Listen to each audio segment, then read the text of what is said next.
Gas সিলিন্ডারে আপনারা কখনো এইভাবে পলিথিনের ব্যবহার করে দেখেছেন? গ্যাসের খরচ আপনাদের অনেকটাই কম হবে। কিংবা আপনারা কখনো মিক্সার মেশিন, শিলনোড়া, হামালদিস্তা ছাড়াই মশলা গুঁড়ো করে দেখেছেন? এমনই কিছু অসাধারণ টিপস শেয়ার করব, চলুন আজকের টিপসগুলি আমরা দেখে শেয়ার নিই। করব। অনেক সময় আমরা বাড়িতে অনেকটা পরিমাণ জিরা নিয়ে আসি, এমনকি জিরাটা রেখে দিলে অনেক দিন পর্যন্ত ফাঙ্গাস ধরে যায়, নষ্ট হয়ে যায়। তাই জিরাতে যদি ফাঙ্গাস ধরে যায়, কিভাবে সেই জিরাটাকে আমরা খাওয়ার যোগ্য বানিয়ে নিতে পারবো, কারণ জিরাটা অনেকটাই দাম, ফেলেও দেওয়া যায় না। তাই এই ধরনের জিরাগুলোকে খুব সহজেই আমরা আবার ইউজ করতে পারবো। এখানে রুটি তৈরি করার তাওয়াটা রুটি করার পর গরম থাকে, সেই গরম তাওয়ার উপরে আমি জিরাটা দিয়ে দিচ্ছি। আর জিরাটা দিয়ে এইভাবে দেখুন 1 মিনিট মতো আমি একটু নাড়াচাড়া করব। এইভাবে যদি আমরা 1 মিনিট মতো একটু নাড়াচাড়া করি, তাহলে আমাদের যে জিরার মধ্যে ফাঙ্গাস ছিল, খুব সহজেই সেই ফাঙ্গাসটা চলে যাবে।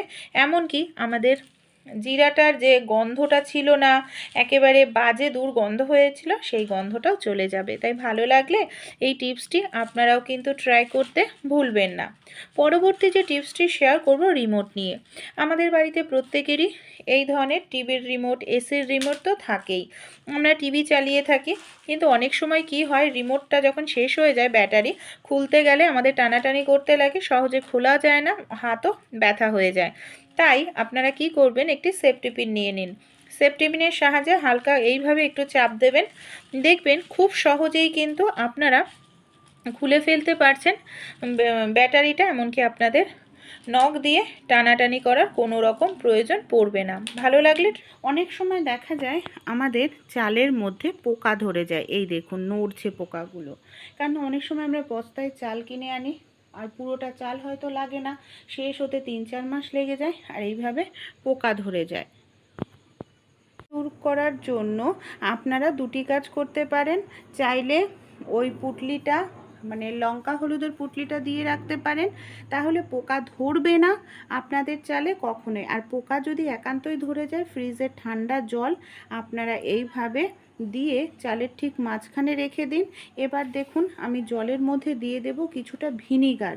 ভিনিগারের স্ট্রং গন্ধ রয়েছে, তার কারণে পোকাগুলো খুব দ্রুত তাড়াতাড়ি বের হয়ে যাবে।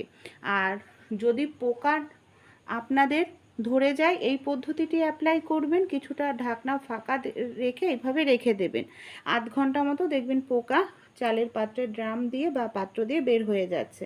আর চালের পাত্রের মধ্যে হলুদ লঙ্কা রেখে দিলে কখনোই পোকা ধরবে না। অনেক সময় আমরা যখন পাঁপড় ভাজি, দেখা যায় পাঁপড়টার শেপ একেবারে নষ্ট হয়ে যায়, একেবারে বাঁকা হয়ে যায়, বা পাঁপড়ের মধ্যে প্রচুর পরিমাণে তেল থাকে। তাই যখন পাঁপড় ভাজবেন এই ছোট্ট টিপসটি অ্যাপ্লাই করবেন। দেখুন এখানে আমি একটি কাঁটা চামচ নিয়েছি, পাঁপড়টাকে এইভাবে ঠিক কাঁটা চামচের মধ্যে আমাদের ঢুকিয়ে নিতে হবে। এইভাবে দেখুন ঢুকিয়ে নিলাম পাঁপড়টাকে। এবার আমি আপনাদের ভেজেও দেখাচ্ছি। এইভাবে যদি আমরা পাঁপড় ভাজি, তাহলে কিন্তু পাঁপড়টা যখন তেলের ওপর দেব, পাঁপড়ের শেপটা একদম পারফেক্ট গোল থাকবে, পাঁপড়টা একেবারে আঁকাবাঁকা হয়ে যাবে না। সেই সঙ্গে এইভাবে পাঁপড় ভাজলে পাঁপড়ের মধ্যে কিন্তু প্রচুর পরিমাণে তেল থাকার কোনো রকম সম্ভাবনা নেই। আইডিয়া বা টিপসটি ভালো লাগলে অবশ্যই ট্রাই করে দেখবেন। পরের যে টিপসটি শেয়ার করব বন্ধুরা, অনেক সময় দেখা যায় আমাদের টাইলসের মেঝে কিংবা মার্বেলের মেঝেতে না, জয়েন্টের জায়গাগুলোতে কালো হয়ে যায়। আর যতই আমরা ঘর মুছি না কেন, জয়েন্টের যে জায়গাটার একটুখানি ফাঁক থাকে না, সেই জায়গাটার মধ্যে নোংরা ঢুকে যায়, সেটা উঠতে চায় না। আমাদের প্রত্যেকের বাড়িতে নেল কাটার থাকে, নখ পরিষ্কার কেটে থাকি আমরা। নেল কাটারের ভেতরের যে জায়গাটা, যেটার সাহায্যে আমরা নখ পরিষ্কার করে থাকি, এইভাবে এই ছুঁচলো জায়গাটা নিয়ে যদি আপনারা মার্বেল কিংবা টাইলসের মেঝে জয়েন্টের জায়গায় এইভাবে একটু ঘষতে থাকেন, যে কালো হয়ে একটা নোংরা স্তর পড়ে যায় না, সেটা কিন্তু খুব সহজেই উঠে যাবে। তারপর একটি কাপড় আপনারা ভিজিয়ে নিতে পারেন, সেই কাপড়টার ওপরে নেল কাটারের সেই ছুঁচলো অংশটাকে রেখে যদি একটু ডলেন, তাও দেখবেন খুব সুন্দর পরিষ্কার হয়ে যাবে। এমনকি আপনাদের সেই জায়গাটা মোছাও হয়ে যাবে, আর নোংরাটাও কিন্তু খুব সহজে উঠে যাবে। একটু সময় লাগবে বন্ধুরা, কিন্তু আপনাদের ঘর হবে খুব সুন্দর পরিষ্কার। দেখুন এইভাবেই আমি কিন্তু জয়েন্টের জায়গাগুলো ঘষে নিচ্ছি। এবার আমি মুছে আপনাদের দেখাচ্ছি। দেখতে পাচ্ছেন কতটা সুন্দর পরিষ্কার হয় বন্ধুরা। তাই আপনাদের যদি এরকম নোংরা হয়ে যায় জয়েন্টের জায়গাগুলো, এই টিপসটি একবার হলেও অ্যাপ্লাই করে দেখতে পারেন। একেবারে জয়েন্টের ভেতরের থেকে যে নোংরাটা জমে পুরো হয়ে যায়, সেটাকে তুলতে সাহায্য করবে কিন্তু ছোট্ট নেল কাটারটি। এতে আপনাদের টাইলসের কিংবা মার্বেলের কিন্তু কোনো রকম ক্ষতি হবে না। টিপসগুলি ভালো লেগে থাকলে আমাকে সাপোর্ট করে আমার পাশে থাকবেন। আমাদের একটি গ্যাসের সিলিন্ডার থাকে বাড়িতে, আর একটি গ্যাসের সিলিন্ডার থাকলে সমস্যাটা কি হয়, অনেক সময় হঠাৎ রান্না করতে করতে গ্যাস শেষ হয়ে যায়, তখন আমাদের সমস্যার মধ্যে পড়তে হয়। যাদের একটি গ্যাসের সিলিন্ডার, এই ছোট্ট টিপসটি অ্যাপ্লাই করবেন, এর ফলে কি হবে, আপনাদের গ্যাস শেষ হওয়ার কোনো রকম চিন্তা করতে হবে না। আমরা যে গ্যাসের সিলিন্ডারটায় রান্না করছি, যদি একটা গ্যাসের সিলিন্ডার হয়ে যায়, একটি ভেজা কাপড় নিয়ে নিন। ভেজা কাপড় দিয়ে ওপর থেকে গ্যাসের নিচ পর্যন্ত আপনারা এইভাবে মুছে নিন। এইভাবে মুছে নেওয়ার পর আপনারা এটাকে ছেড়ে দিন শুকনো হওয়ার জন্য। কখনো আধ ঘন্টাও সময় লেগে যেতে পারে শুকনো হওয়ার জন্য। এটাকে আমি এইভাবে 10 থেকে 15 মিনিট রেখে দেব, তারপর ফিরে এসে দেখাচ্ছি। দেখুন আমার কিন্তু এখানে 15 মিনিটেই গ্যাসের সিলিন্ডারটা পুরো শুকিয়ে গেছে। দেখতে পাচ্ছেন ওপরের দিকটা একেবারে শুকনো হয়ে গেছে। এর ফলে বুঝতে হবে যে দিকটা শুকনো হয়ে গেছে সেই দিকটায় কিন্তু গ্যাস নেই, আর যে দিকটা ভেজা রয়েছে মানে জল জল রয়েছে সেই দিকটায় গ্যাস রয়েছে। এইভাবে আপনারা খুব সহজেই বুঝে নিতে পারেন যে আপনাদের গ্যাসের সিলিন্ডার কতটা খালি হয়েছে। তাহলে রান্না করতে করতে হঠাৎ করে গ্যাস শেষ হবে না, এমনকি আপনাদের সমস্যার মধ্যেও কিন্তু পড়তে হবে। আমরা দেখে নিই, বাঁধাকপি যত ঝিরিঝিরি করে কাটা হয় ততই কিন্তু খেতে ভালো লাগে। কিন্তু অনেক সময় বন্ধুরা ছুরি দিয়ে বটি দিয়ে কাটতে গেলে আমাদের অনেকের হাত কেটে যায়। তাই আমাদের বাড়িতে যেই ধরনের আলু ছুলনি থাকে, আলু ছুলনির সাহায্যে আপনারা যদি বাঁধাকপি কাটেন, একেবারে ঝিরিঝিরি করে বাঁধাকপিটা কেটে নিতে পারবেন। কোনো রকম আপনাদের হাত কাটার সম্ভাবনা থাকবে না।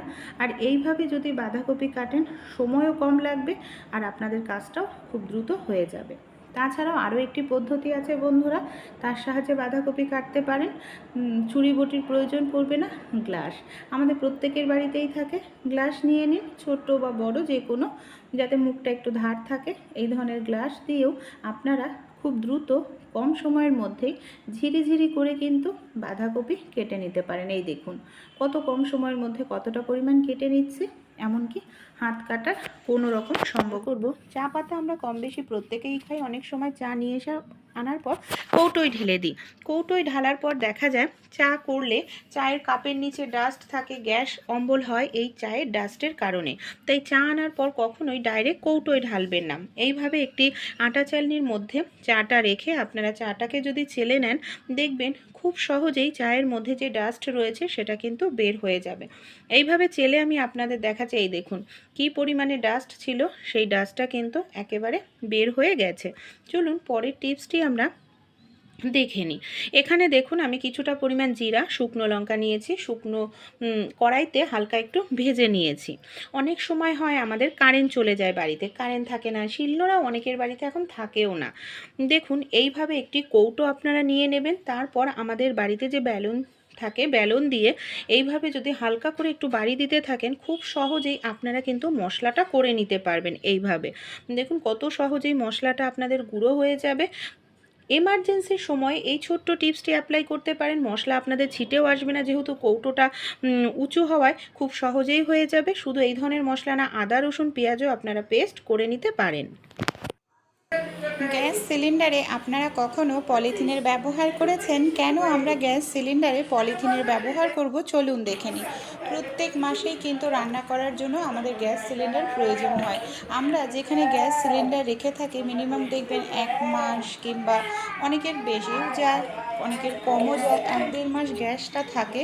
আমরা যখন ঘর মুছি গ্যাসের সিলিন্ডারে জল লাগে, যার কারণে দেখা যায় গ্যাসের সিলিন্ডারের নিচটায় জংয়ের একটি দাগ হয়ে যায়, যে দাগটা সহজে তোলা যায় না, মেজোটাও কিন্তু নষ্ট হয়ে যায় জংয়ের দাগের কারণে। তাই আপনারা কি করবেন, যেখানে গ্যাসের সিলিন্ডার রাখেন এই ধরনের যে পলিথিন, নর্মাল যে এমনি পলিথিন হয় সবজি আনার ফল আনার পলিথিন, সেটাও ব্যবহার করতে পারেন, বা এই ধরনের যে ব্যাগগুলো হয় পলিথিনের, সেটাও ব্যবহার করতে পারেন। আপনারা এইভাবে পলিথিনে পা দিয়ে সিলিন্ডারটাকে হালকা করে কাত করলেই খুব সহজে পলিথিন এর ওপর সিলিন্ডারটাকে আপনারা কিন্তু তুলে ফেলতে পারবেন।